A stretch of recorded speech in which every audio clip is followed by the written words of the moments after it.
I think there needs to be changes in how vocational rehabilitative services work with disabled people. Um, I spent a couple weeks at a Bobby Dodd facility where I was working and, um, to some extent make work, and I was being observed as far as my, work habits and the problems that I would have. Okay. Now, after that 2 weeks, I got a report on the things that I was doing wrong, which was quite a few things.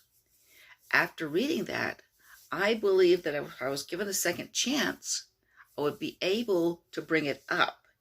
And now that I knew the things that I was doing wrong, that maybe I would be able to bring it up. Um, and I asked them to allow me to do the Bobby Dodd work evaluation thing a second time with the new knowledge that I had. And it was refused.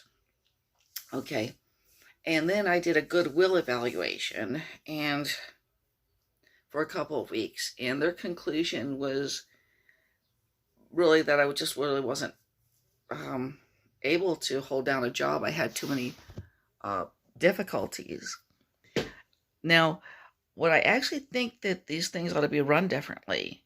Instead of just having the work evaluation and having the person, work there and then be evaluated at the end of a period of time, what I wanted them to do with me was to develop a signaling process so that when I started to act out, when I started to do things that would have interfered on a regular job, somebody would signal it to me so I could stop.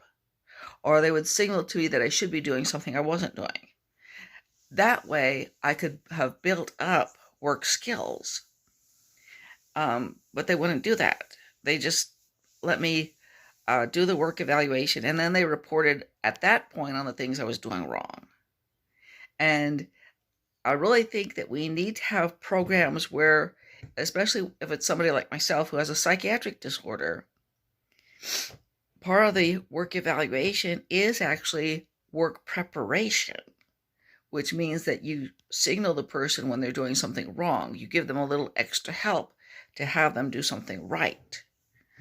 Okay, and I think we should do that in evaluation programs, but also we really need to have a lot more sheltered workshops where people who want to work, who really want to work, who are willing to put in the effort, would be able to work, even if their disability means that they're not competitive with the regular marketplace.